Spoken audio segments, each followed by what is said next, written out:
നമസ്കാരം. പ്രധാന വാർത്തകൾ.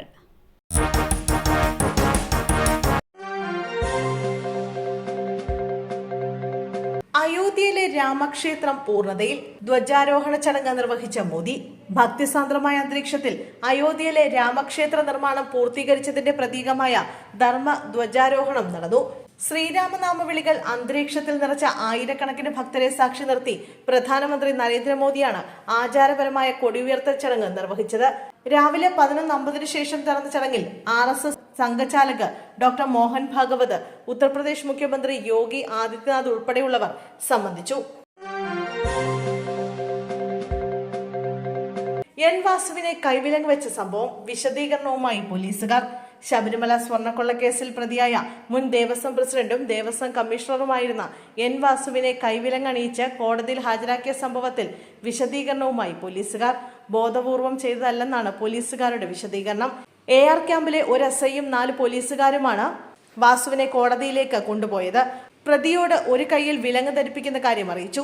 വാസുവിന്റെ അനുമതിയോടെയാണ് കൈവിലങ്ങ് ധരിപ്പിച്ചതെന്നും പോലീസുകാർ പറയുന്നു. സംഭവത്തിൽ AR കമാൻഡാണ് അന്വേഷണം നടത്തുന്നത്. ട്രെയിൻ വരുന്നതിന് നിമിഷങ്ങൾക്ക് മുമ്പ് ഇരുവരും പരസ്പരം കൈപിടിച്ചു നിൽക്കുന്നത് ദൃശ്യങ്ങളിൽ. ഞായറാഴ്ച ബംഗളൂരുവിൽ മലയാളി നഴ്സിംഗ് വിദ്യാർത്ഥികൾ വന്ദേ ഭാരത് ട്രെയിൻ ഇടിച്ച് മരിച്ച സംഭവം ആത്മഹത്യയെന്ന് സൂചന. ബംഗളൂരുവിലെ സപ്തഗിരി കോളേജ് വിദ്യാർത്ഥികളും പത്തനംതിട്ട സ്വദേശികളുമായ സ്റ്റെർലിൻ എൽസ ഷാജി, ജസ്റ്റിൻ ജോസഫ് എന്നിവരാണ് മരിച്ചത്. പ്രാഥമിക അന്വേഷണം ആത്മഹത്യയിലേക്കാണ് വിരൽ ചൂണ്ടുന്നതെന്ന് പോലീസ് പറഞ്ഞു. CCTV ദൃശ്യങ്ങളുടെ പ്രാഥമിക പരിശോധനയുടെ അടിസ്ഥാനത്തിൽ ഇത് ആത്മഹത്യയാണെന്ന് തോന്നുന്നു എന്ന് SP യതീഷ് N പറഞ്ഞു.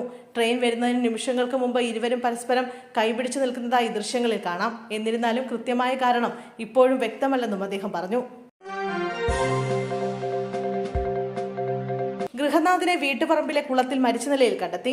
എടത്തുരുത്തി കുമ്പളപ്പറമ്പ് സ്വദേശി തെക്കനാത്ത് വീട്ടിൽ മാത്യൂസ് ആണ് മരിച്ചത്. 55 വയസ്സായിരുന്നു. ഇന്ന് രാവിലെ 6:30യോടെയാണ് മാത്യൂസ് കുളത്തിൽ വീണ് കിടക്കുന്നത് വീട്ടുകാർ കണ്ടത്.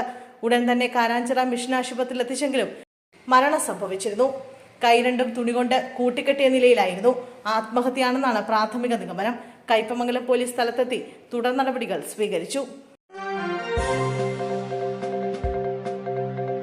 കേരളം ഉറ്റുനോക്കുന്ന നടിയെ ആക്രമിച്ച കേസ് അന്തിമ തീർപ്പിലേക്ക്.